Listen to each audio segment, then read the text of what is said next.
Our first panel, we have the pleasure of welcoming in person Gina Pappano. Pappano, yeah? Yes. Executive Director at InvestNow, and by video conference today, Eric Usher, Director of the UNEP Finance Initiative, the United Nations Environment Program. So welcome to the both of you. Thank you for joining us today. And we will begin with your opening remarks, Mrs. Pappano.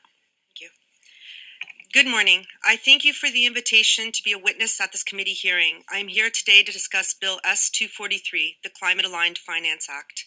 My name is Gina Pappano, and I am Executive Director of a not-for-profit organization called InvestNow. Our mission is to challenge the divestment movement in Canada. Divestment means that large endowment funds, pension plans, institutional funds, and banks pledge that they will not invest in any oil and gas projects or companies. They are eliminating them from the investment pool, betraying their responsibility to their shareholders, simply because these companies operate in the natural resources sector. This piece of legislation, Bill S-243, is related to a divestment because it is so prescriptive that it will deter investment in our oil and gas companies. Its object is to mobilize Canada's financial sector against our energy sector with an eye towards achieving net zero emissions by the year 2050.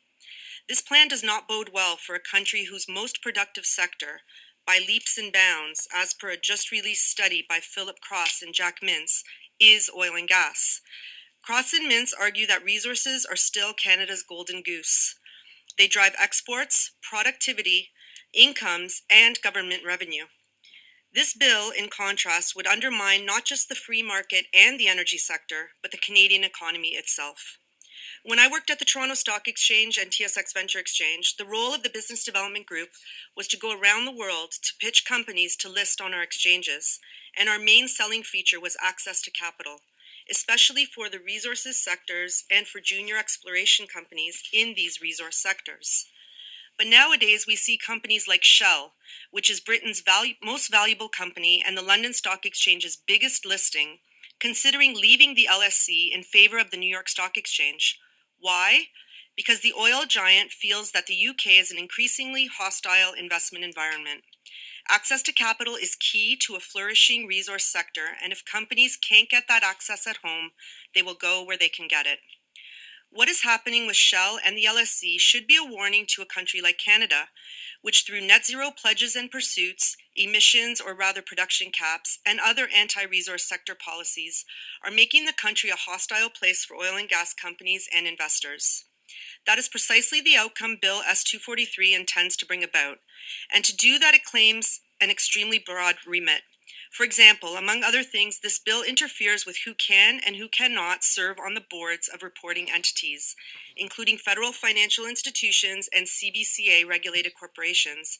It mandates that each board must contain at least one member who has acute lived experience related to the physical or economic damages of climate change.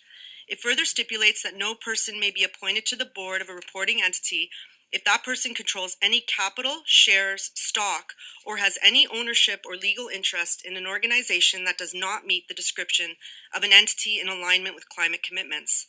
And to be considered in alignment, an organization needs to be dedicated to avoiding new fossil fuel supply infrastructure and exploring for new fossil fuel reserves, and instead planning for a fossil fuel-free future. The object of these provisions is to ensure that no one with relevant experience in Canadian hydrocarbon energy will be allowed to serve on one of these boards, while stipulating that each board will have at least one member whose principal contribution will be advocating for the sector to be dismantled. This is about as hostile an investment environment as can be imagined, not to mention a very serious encroachment on good corporate governance. Bill S-243 and the Net Zero by 2050 movement, more generally, are ultimately counterproductive to their own goals. They contend that eliminating Canadian oil and gas will enable Canada to play a part in reducing global CO2 emissions. The facts suggest the opposite. In 2022, 82% of the world's primary energy needs were met by oil, natural gas, and coal. And global demand for these fuels is increasing, not decreasing. If the oil and gas the world wants and needs is not supplied by Canadian energy companies, it will be supplied by authoritarian regimes in poorly regulated, undemocratic countries with less respect for human rights or the environment. Emissions will go up and environmental performance will go down. There will be more hardship for everyday Canadians as our economy is hobbled, businesses and industries shut down, People lose their jobs and the price of energy soars. Meanwhile, global demand for oil and gas will be satisfied by countries other than Canada. Why would the government, regulators, banks, and investors want to commit to that? Again, to see the effects of policy that is too prescriptive, we need only look to Europe. As countries there have pursued similar policies, many energy-intensive manufacturers have either gone elsewhere, drastically cut back production, or gone out of business entirely. Manufacturing requires energy, and legislation like Bill S-243 is premised on making energy more expensive and less abundant. Oil and gas is a central pillar of Canada's prosperity.